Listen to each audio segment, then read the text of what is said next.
Hi guys, welcome to my channel. My name is Morgan and I'm here to share with you my love of all things DIY and home decor with as little money as possible. Today I'm going to be making over my entryway, or creating an entryway. Okay, so this is our front door, and as you can see there's just this little tile patch, and then our living room starts, and oh my goodness, such a mess behind the scenes. And then over here is where our stairs start. So we don't really have an entryway.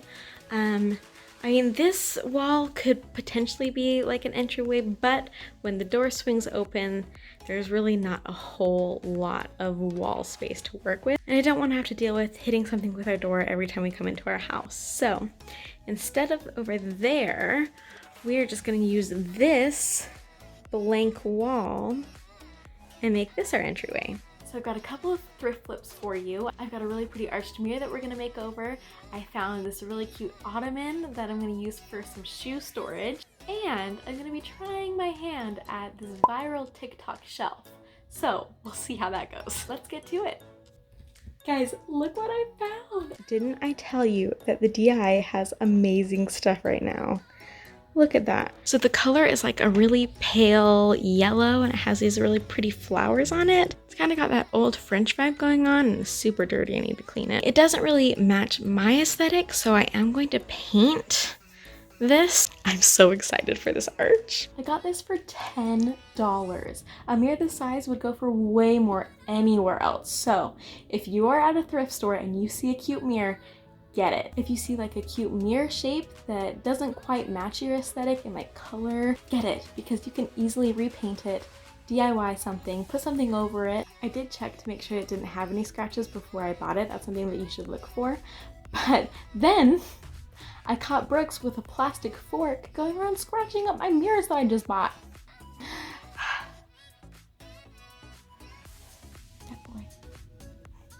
Okay, to start off, I'm just taping around the edge of the mirror to protect it from any paint. If you do end up getting paint on your mirror, it's really not a big deal. You can easily scrape it off once it's dried with your fingernail or a razor blade. I ended up using a box cutter. I picked up a can of paint from Lowe's in the color Cream in my coffee. It looks white on camera, but it actually does have quite a bit of tan in it. The first coat I did, I only used paint, but I ended up just feeling like it was too flat, so for the second coat, I added baking soda. I also mixed in a little bit of brown paint that I had on hand because I wanted the color just a bit darker. I will say that if you're mixing paint, make sure you mix a little more than you think you'll need. I underestimated how much paint I needed, so I had to go back and do a third coat of paint since I couldn't match what I mixed the first time. I let it dry for about 2 hours and then removed the tape.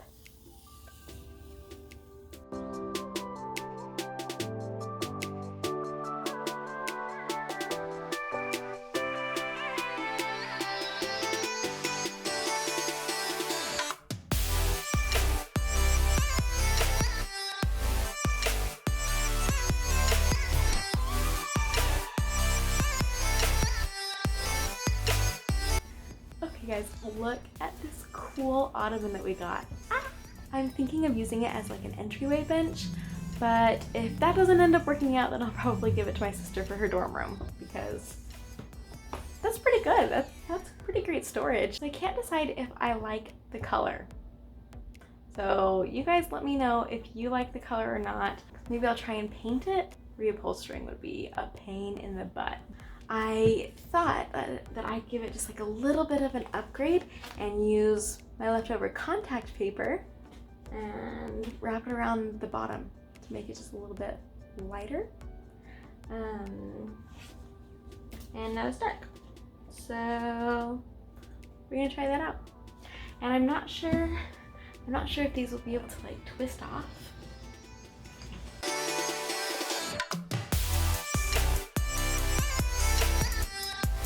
I don't think I'm gonna mess with it. I think I'm gonna try and put the contact paper on it while it's still on the Ottoman. We'll see how it goes. I cut the contact paper to fit the legs. I cut more than I needed just to make sure that I would have enough material. Then I peeled off a third of the backing and stuck the contact paper onto the top of the leg. Then I slowly pulled the backing off while smoothing it down with my other hand. These legs are not perfectly straight. They do have a bit of a wonky shape to them, So it was a bit difficult to put the contact paper on smoothly. I tried so hard to get it smooth, but it just wasn't working. So I decided to try to add some heat. I've made a previous video on how to contact paper a circle or a round edge, which I did with a heat gun. This time I used a hairdryer and it worked like magic. I turned my hairdryer to the heat setting on low and it worked exactly the same as a heat gun, and I was able to get that smooth finish that I wanted. The fourth side unfortunately couldn't be saved with a blow dryer because I had already stretched the material from the other sides. So to fix that, I cut off the contact paper from that side and got a scrap piece of contact paper, fit it to size, and then smoothed it down on the leg.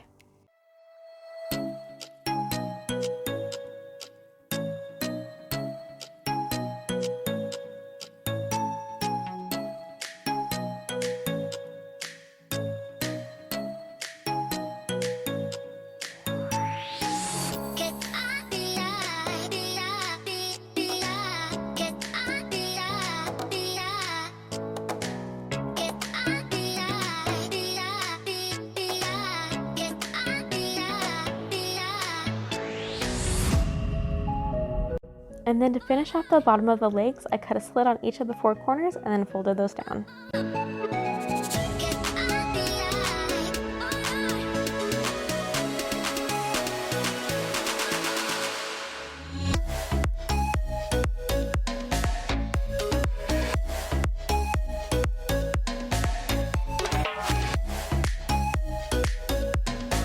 So I was scrolling on TikTok and I came across this video from EmyLu Designs, and they made this really cool shelf. And I just thought it was so cool and it looked pretty easy, so I figured let's try it out. EmyLu Designs does a really great job of explaining just exactly how to make this shelf. So I'm gonna link their video below so you can go check it out for yourself. He just explains it really well. One thing I did want to note about EmyLu Designs video is that when he talked about the wood that he got, he said he got paint grade pine. Now, I went to my Home Depot. Okay guys, I get lost at Home Depot. Like in their lumber section, there's like so many, like there's just so many aisles. And I'm like, I get lost. I don't know where anything is. So I asked someone, I was like, hey, where is your paint grade pine? And the guy looked at me like I had no idea what I was talking about. And you know, I don't really know what I'm talking about. But the Home Depot worker did point me towards the pine boards. So I don't know if that's the same thing. My wood ended up being like twice as expensive. On EmyLu Designs, they got their board for about $8 and mine was about $17. I don't know if maybe that's just the price of wood just shooting up, or if it's because I didn't actually get paint grade wood and I got maybe something a little bit nicer. I don't know. But honestly, for only $17, you can get a 4-foot shelf, and that is a pretty amazing price. So if you guys know what paint grade pine is or where to find it at Home Depot or Lowe's, we have a Lowe's too, let me know in the comments because I would love to, you know, figure out where all this great wood is. So let's make a TikTok shelf. Okay, I'm about to use a table saw for the first time ever and I'm so scared. Will you come to help? You couldn't watch me? Thank you, right? Oh, I'm nervous. So this is how slowly I was going when I was cutting. I don't think you have to go that slow, but I am definitely not an expert on that. But don't worry, I sped up the video so you guys don't have to watch this excruciatingly slow process. The first cut I made was the same length as the width of my board. Then I made two 2-inch cuts so that I ended up with 4 pieces of wood. You said cut slowly, so I went slow. Like we did this one. Too slow, and then when you feel comfortable, you can speed it up.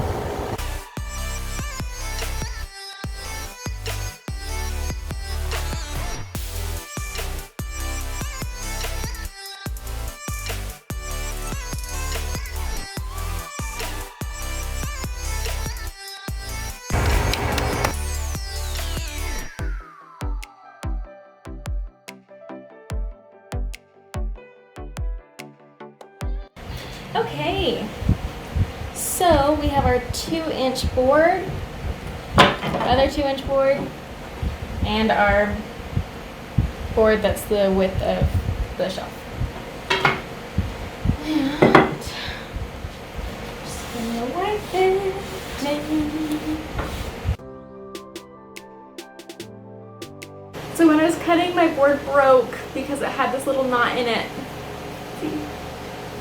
So, but I think it'll be okay. We'll just glue it back. It'll be fine because it's in the back. Now we're just taking some wood glue and applying it to the smallest piece of wood and then gluing it onto one of the 2-inch boards. The wood glue came out way faster than I expected, so I just used my finger to spread it around. And after that, my husband took the glue away from me. We then applied glue to the top of the smallest piece and put the second 2-inch board on top. We then clamped the ends, and Tanner went in with the nail gun and nailed both sides together. The nail gun we used wasn't the strongest, so we added some clamps to the middle to hold it together while the glue dried.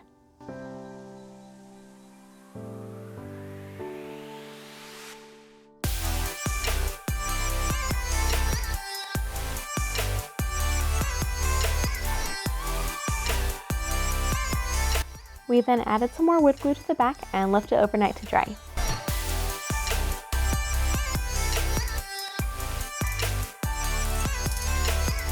And this is going to be what will hold the shelf onto the wall.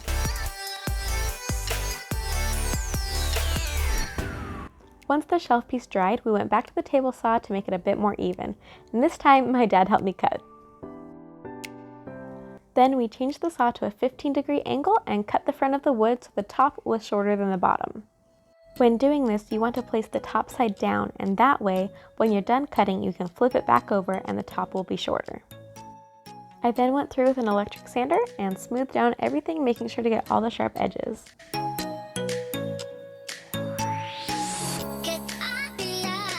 So, we hit a snag. My board doesn't fit.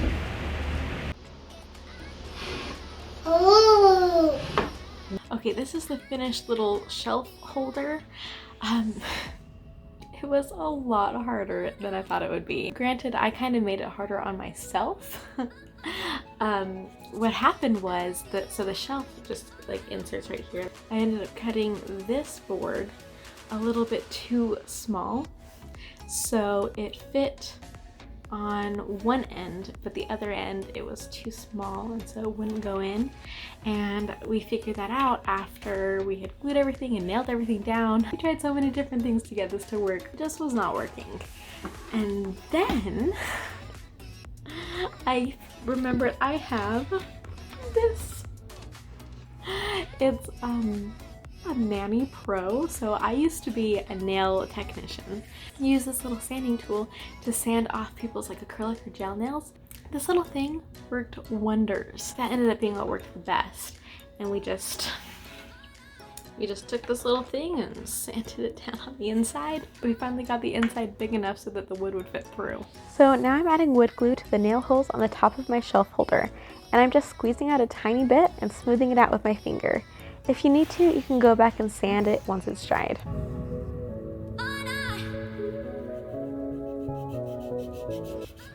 I took my boards outside and wiped them off to prepare them to be stained. So I follow Cynthia Harper on Instagram. She is an amazing DIYer, and she shared this genius stain recipe. So she mixes 2/3 of antique white stain with 1/3 of honey pine stain. And so that is what I did. This stain mixture takes away those orangey tones from the wood, and I am here for it. I love this stain mixture so much. I did one coat and then I let it dry overnight.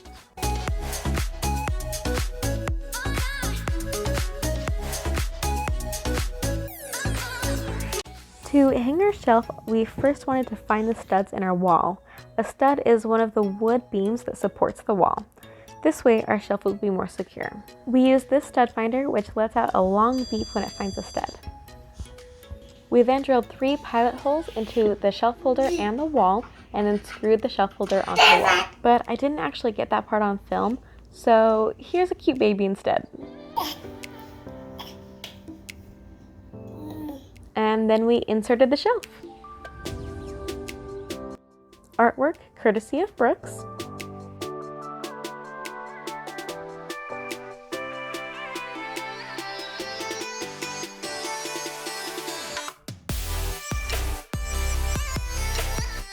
I purposefully did not center the mirror on the shelf. I just liked it better a little off-centered. And then I just played around with what to put on the shelf. And I realized I don't really have that many knickknacks. I've just never really had a place to put them before. So sounds like a future video.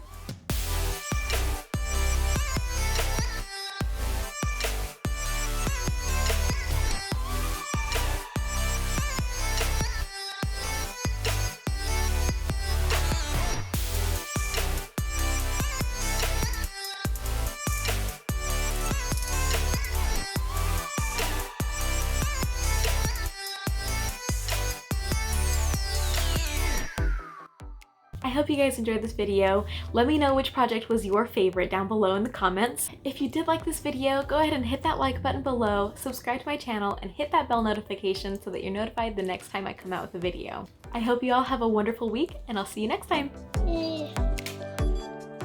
Oh, I found a stud.